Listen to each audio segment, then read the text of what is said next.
Yan, hello guys, good afternoon. So today is June 18, 2025, 4:43 PM. So may repair tayo dito. This is XFX.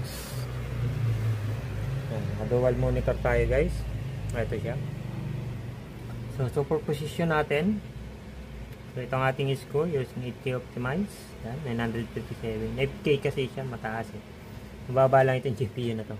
Okay, so ito yung ating running. So 46 minutes, isang oras na po siya, isang oras na siyang tumatakbo. Okay, so as you can see, so mababa lang naman yung temperature natin.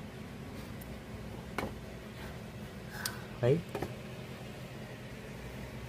so GPU temperature natin is 80, fan speed 72%, so hanggang 100% yung fan speed.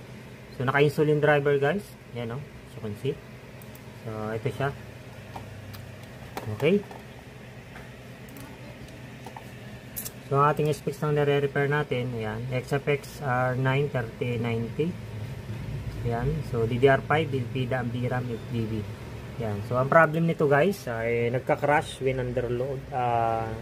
Pag nag-detect pala, no display. Bali, i-add ko na lang sa unang video yung mga pictures. Kasi ito po ay, ano tawag dito?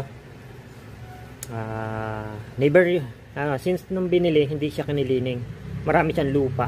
Yan, maraming lupa po siya. Tapos yung thermal pad expired. So yun po yung issue niya. Bali pag boot pa lang daw po, nagka-crash na po siya. Pag detect ng OS, nag-ano na siya. Pag detect ng driver, black screen na daw po siya. So you can see, yeah, so running naman siya, stress test, okay naman po siya. Detected ang driver. Okay. Ito yung line number natin, 3275. Yan. So malayo pinanggalingan. So ang address natin guys, ito. Poblasyon Toledo City. Hindi ko alam kung saan lugar to. Hinulawan. Poblasyon Toledo City.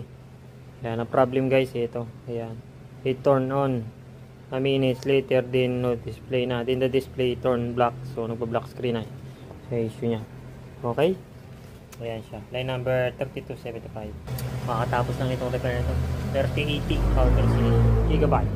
Okay, back to ano tayo. So ayan na siya guys. Okay na. So it's perfectly working. Kaduwal ano siya.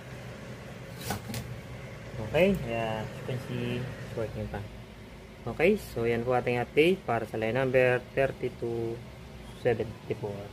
Okay, so thank you for watching. Send it to the fire.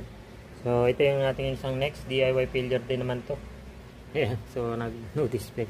Okay, so yan ang ating update. This is Tech Jonathan from Video Card Repair. Thank you for watching. Bye for now.